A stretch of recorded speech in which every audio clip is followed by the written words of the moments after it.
शिवसेना प्रमुख उद्धव ठाकरे के शिवसेना स्थापना दिवस पर दिए पनौती वाले बयान को बीजेपी नेता राम कदम ने निराशा का नतीजा बताया है।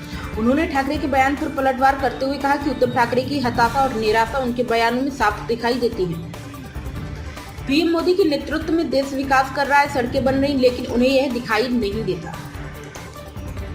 राम कदम ने आगे कहा कि उनकी आंखों में मिर्च पड़ गई, उनकी दिमागी हालत ठीक नहीं। उद्धव ठाकरे को एक अच्छे डॉक्टर, अच्छे अस्पताल की जरूरत है। राम कदम ने शुक्रवार को समाचार से बात करते हुए कहा कि ठाकरे की स्थिति है कि उनके करीबी और रिश्तेदार भी उन्हें छोड़कर चले गए हैं।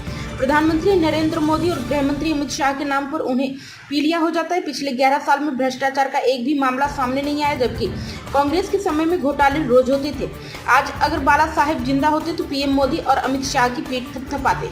उद्धव ठाकरे की ओर से ऑपरेशन सिंदूर पर सवाल उठाए जाने पर बीजेपी नेता राम कदम ने कहा, ऑपरेशन सिंदूर पर सवाल उठाना उन लोगों का अपमान है जिन्होंने अपने प्रियजनों को खोया है। साथ ही उन बहादुर सैनिकों का भी अपमान है जो दिन रात हमारी सीमाओं की रक्षा करते हैं। इस तरह के संदेह हमारे सशस्त्र बलों का पूरी तरह से अपमान है। उद्धव ठाकरे अब पहले वाले उद्धव ठाकरे नहीं रहे, वे अब उद्धव गांधी बन गए हैं। महाराष्ट्र के पूर्व सीएम उद्धव ठाकरे ने ब्रांड अहमियत बताते हुए दावा किया था कि अगर वो नहीं बचे तो बीजेपी भी नहीं बचेगी।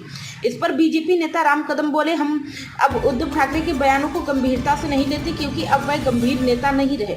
यहाँ तक कि उनके अपने भाई और भाभी भी उन्हें स्वीकार नहीं करते। उनकी जिम्मेदारियां अब हम दो हमारे दो तक सीमित रह गई। वहीं राज ठाकरे से बढ़ती नजदीकियों पर कदम बोले, लोग भूलते नहीं हैं कि किस प्रकार उन्होंने राज ठाकरे से व्यवहार किया था, पार्टी से बाहर निकलने के लिए मजबूर किया। उद्धव ठाकरे अकेले चुनाव नहीं लड़ सकते, इसलिए अब राज ठाकरे की याद आ रही मराठी भाषा पर। उद्धव ठाकरे के बयान पर बीजेपी नेता ने कहा कि वो लोगों को मूर्ख समझते हैं। महाराष्ट्र की पहली भाषा मराठी है और मराठी ही रहेगी।